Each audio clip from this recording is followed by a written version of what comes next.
Why hello everyone and welcome back to SamCastGS. I just got home from my class. And as you can imagine, having a class that ends at 5 and then going home from downtown Indy or near downtown Indy, that was a fun drive. Seriously, 5 o'clock traffic, 5 o'clock, 5:30 traffic is horrible. It's horrific. It's just like everybody's backed up. It's just awful. The weather definitely didn't help at all. It's just all rainy and gray. If you look aside, that is what should be on postcards from Indiana. When they do have sunny weather on a postcard, they should read, "This doesn't usually happen, but when it does, it's really nice. Indiana." But seriously, Indiana is just freaking bipolar weather. It's like Mother Nature constantly has PMS in this area. She's just constantly changing mood. Like, curse you, Mother Nature! Get your emotions in check. We don't want to have to deal with freezing, then wet, then a little bit of sunny, then freezing again. Seriously, it's like we had really good weather for a couple days, but then it got completely freezing again, and now it's really rainy and wet again. Can we just have spring already? Stupid freaking groundhog? Where do we even get these groundhogs? I'm wondering what their natural habitat is, and I'm wondering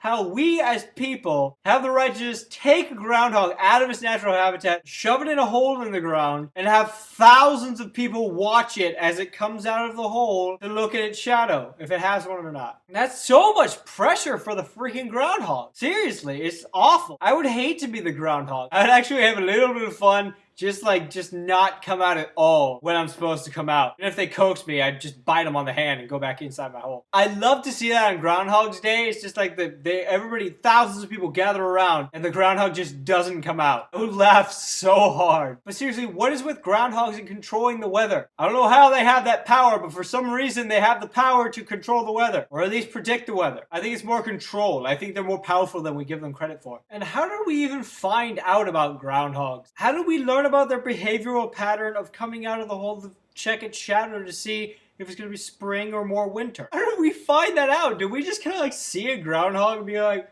oh, what's he doing? Hey, he checked his shadow. And there's like more winter and they're suddenly thinking, oh my gosh, he predicted the weather. I'm not sure if that's actually how it played out, but it's kind of weird. I guess there are people who study animals and that's probably how we got that idea. But seriously, I mean, there's other animals that can tell whether or not it's going to be more winter or whatever. I guess it's harder to determine. But seriously, why pick on the groundhog? He's just trying to do his groundhog thing. Trying to live his little groundhog life in peace. And then we have the thousands of people just watching him once a year. It's crazy. That's just animal cruelty. So anyway, I gotta get going. I got some stuff I need to do. Feel free to subscribe. There's a link to my channel in the description, as always. Also, feel free to leave a comment about your feeling about the groundhog situation and how the sucky weather has been. So anyway, thanks for tuning in, and I will see you all on Friday.